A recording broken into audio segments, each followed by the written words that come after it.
We grew up worshiping strength as men, but not really understanding it. I mean, for the most part, we thought it meant control, and we thought it meant winning. But what most of us, I think, were really trying to do while we were pursuing strength was we were trying to hide. We were trying to hide from our shame or our fear of not being enough. We were trying to hide these tender parts that we never really learned how to defend without destroying something. And so strength became camouflage, a uniform for men who are terrified of being seen too deeply. And then the tragedy is, the more we chased after the image of strength, the further we drifted from the actual experience of what strength is. Here at Uber Bintegers, we don't whisper about manhood. We aim to reclaim it. See, integrity isn't weakness, and intimacy is not submission. Like, these are the backbone of real strength, the kind of strength that doesn't need to posture to prove itself. But let me just maybe talk a little bit about the performance of power. See, we learned very early that the only way to belong was to be invincible. And so we built our masculinity out of muscle or money or silence. And we convinced ourselves that if no one could outwork us or if no one could out-argue us, then we'd never have to feel small again. But here's the truth. Performance always leaks some way. I mean, you can deadlift your pain for many years, but eventually it's going to show up in how you love or how you lead or how you listen. See, strength without honesty is kind of like armor with abs. It looks powerful, but inside it's hollow. And so we learned to wear intensity as proof of our identity. And we learned to mistake aggression for certainty. And the moment that shame entered the room, we sort of turned up the volume instead of trying to feel into that vulnerability. Now here's the anatomy of shame, or at least what makes it up. I think shame is this quiet architect of almost every male performance. It whispers things like, you're only as good as your results, or you're only as worthy as the women who want you, or you're only respected if no one ever sees you doubting, right? And this is not strength though. I think this is more so survival.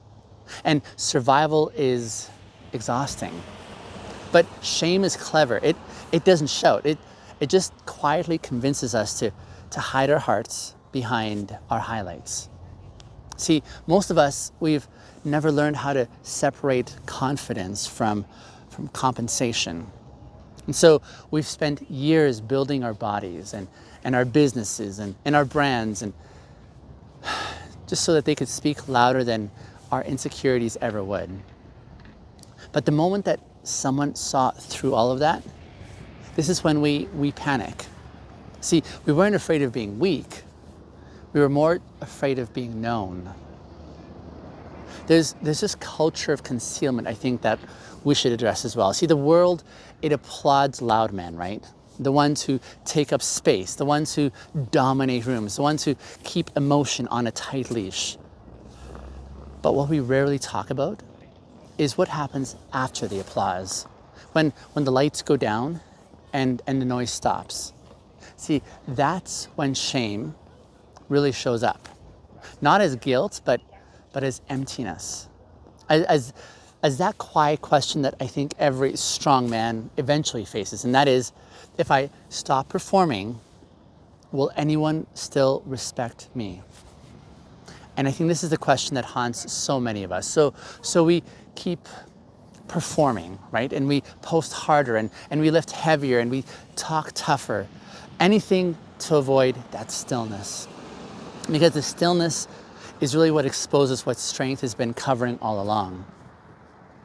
Now, there's a cost to wearing the masks that we wear. Every mask, I think, eventually becomes a mirror. And the more we wear this mask, the more we forget who's underneath that mask. And then one day, we look in the mirror and then we realize that we've built up this whole life that fits the mask better than it actually fits the real us. And this is why I think so many men crumble in the silence. We don't break because we're weak. We break because we're tired of pretending that we're not.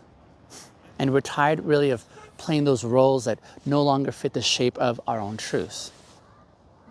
Now there's a fear, I think, beneath all the flexing that's going on. When we flex, like literally or metaphorically, I think what we're really saying is, please don't see how scared I am on the inside. Please don't see how rejected I really feel. Or please don't see how badly I need to be enough for someone. And that's not arrogance. That's a deep pain. And no amount of dominance can fix the unloved boy inside a grown man's body. But let me see if I can contrast a little bit between what strength and congruence look like. Real strength isn't about control. I would say it's more about congruence. And it's when your inside matches your outside. When your values and your voice really stop fighting each other. And you can't fake congruence. You have to feel it. And you can't intimidate your way into intimacy. You've got to earn it. And the only way to earn it is through integrity, through becoming the kind of man who no longer needs approval to feel aligned for himself. And that's what we mean when we talk about integrity and intimacy. I'm not talking about moral perfection, but more so internal alignment. Not domination, but think more depth, right?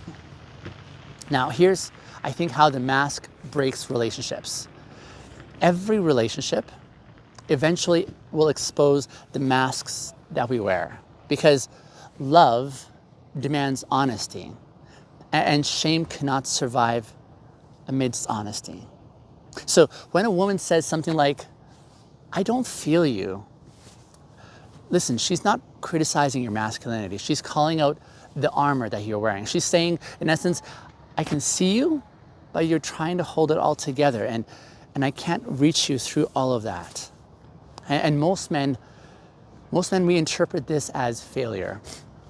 But really, think of it as an invitation to be real, to trade the illusion of strength for the actual experience of connection. See, there's an emotional exile of men in general that we're experiencing. We've created this culture where men are emotionally exiled, and then they're mocked for being distant. And so we tell them to feel, and then we shame them for being cold. And then we teach them to conquer, and then we criticize them for being controlling. And it's no wonder that we're so confused. The mask of strength was never really about the ego. It was really about protection. And it's just that the protection really outlived the danger zone that we were in. Healing doesn't humiliate you. Let me say it again and be clear about it. Healing does not humiliate you.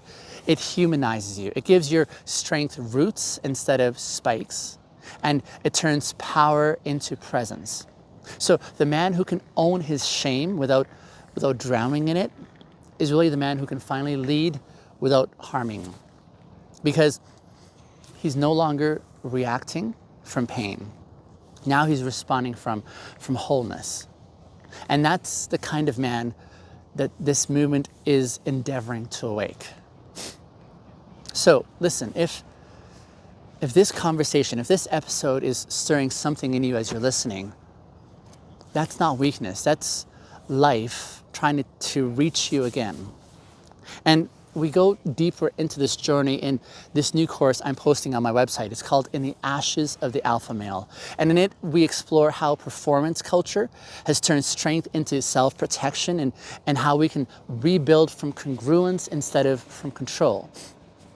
So like I said, you can find this on my website at uberbintegers.com. And it's not a course about fixing yourself as much as it's about remembering who you were before the mask. But there is a reclamation of strength that I want to address. See, real strength is not loud. It doesn't need witnesses or applause. It doesn't compete, but it anchors one. It's this steady hand that stays calm amidst the chaos because it's no longer afraid of being seen when it's uncertain or shaking. True strength is tenderness under tension. It's knowing that you could dominate, but you're choosing instead to discern. It's being fluent in the emotion without actually drowning in it. It's understanding that leading with empathy doesn't make you soft. It actually makes you safe. So this is what I mean when I say presence over performance. You see, every man reaches a certain point where the performance kind of stops paying off, where achievement can't really silence the pain anymore, and where the body of work doesn't really soothe your body that is bearing all the wounds. And this is when you start craving presence over praise. And so that's, I think, where the real transformation begins. You see, presence is strength without the script. It's intimacy without insecurity, if you will. It's power that doesn't really have to prove itself, right?